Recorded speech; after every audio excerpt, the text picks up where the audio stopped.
আসসালামু আলাইকুম viewers, welcome back to my channel Tuya easy কিচেনে আপনাদের সবাইকে স্বাগত। আজ মজার একটা রেসিপি নিয়ে আপনাদের সামনে হাজির হলাম।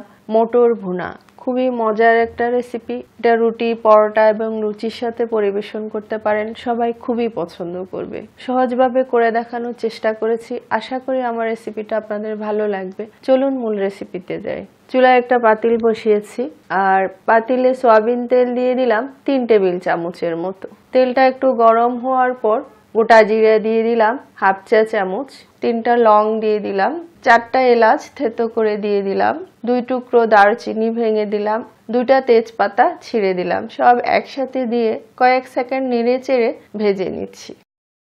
কয়েক সেকেন্ড ভাজার পর একটা বড় সাইজের পেঁয়াজ কুচি দিয়ে দিলাম। এখন 2 থেকে 3 মিনিটের মতো নেড়ে চেড়ে এটা ভেজে নেব।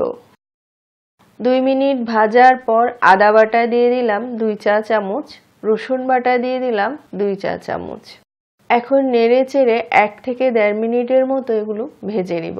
আদা রসুনের কাঁচা গন্ধটা যেন চলে যায়। খুবই মজার একটা রেসিপি। এটা রুটি, পরোটা, নান রুটি এবং লুচির সাথে পরিবেশন করতে পারেন, সবাই খুবই পছন্দ করবে।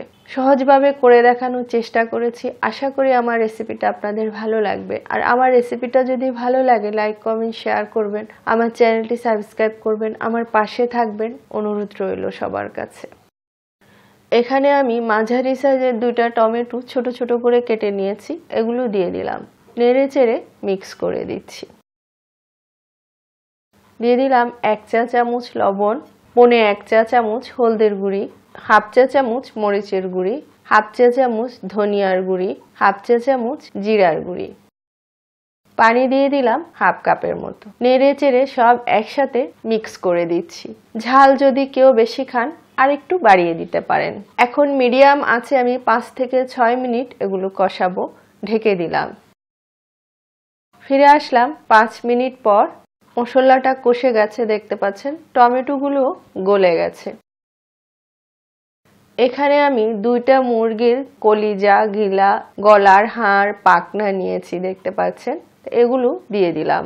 আপনারা চাইলে হাড়ের বদলে চিকেন দিতে পারেন। আমার কাছে হাড়গুলো ভালো লাগে, তাই এভাবে করে রান্না করি। ভাবলাম আপনাদের সাথে শেয়ার করি, হয়তো আপনাদেরও ভালো লাগতে পারে। তো ভালো করে মশলার সাথে এটা মিক্স করে দিচ্ছি। মিডিয়াম আঁচে 4-5 মিনিট কষাবো। ঢেকে দিলাম। ফিরে আসলাম 5 মিনিট পর। এখন নেড়ে চেড়ে দিচ্ছি একটু, দেখতে পাচ্ছেন এটা সুন্দর কষে গেছে। এখানে আমি একটা বড় সাইজের আলুকে এভাবে কেটে নিয়েছি আর একটা গাজরকে এভাবে কেটে নিয়েছি, দেখতে পাচ্ছেন। এগুলো দিয়ে দিলাম। চুলার আঁচটা এখন মিডিয়াম টু লোয়ে আছে। এটা নেড়ে চেড়ে মিক্স করে আবার 5 মিনিটের জন্য ঢেকে দিব। ফিরে আসলাম 5 মিনিট পর। এখানে আমি 1 কাপ মটর নিয়েছি, এগুলো এখন আমি দিয়ে দিচ্ছি। 1 কাপের মতো পানি দিয়ে দিলাম। চিনি দিয়ে দিলাম 1 চা চামচের মতো। কাঁচামরিচ দিয়ে দিলাম 4-5টা। গরম মশলা দিয়ে দিলাম হাফ চা চামচ। এখন সব একসাথে নেড়ে চেড়ে মিক্স করে দিচ্ছি। মিডিয়াম আছে 7-8 মিনিটের মতো রান্না করব। ঢেকে দিলাম। ফিরে আসলাম 8 মিনিট পর। সামান্য ধনিয়া পাতা কুচি দিয়ে দিলাম। আলতো হাতে একটু নেড়ে চেড়ে মিক্স করে দিচ্ছি। একেবারে লো আছে। এখন 1 মিনিটের মতো রান্না করব। তারপর আপনাদেরকে পরিবেশন করে দেখাচ্ছি। ঢেকে দিলাম। দেখতে পাচ্ছেন কি সুন্দর হয়েছে। খুবই মজার একটা রেসিপি। পুরো রেসিপিটা ফলো করে একবার তৈরি করে দেখবেন, আশা করি ভালো লাগবে। আর এতক্ষণ আমার ভিডিওটা দেখার জন্য আপনাদের সবাইকে অনেক অনেক ধন্যবাদ। আবার অন্য কোনো রেসিপি নিয়ে আপনাদের সামনে হাজির হব। সবাই ভালো থাকবেন। আল্লাহ হাফেজ।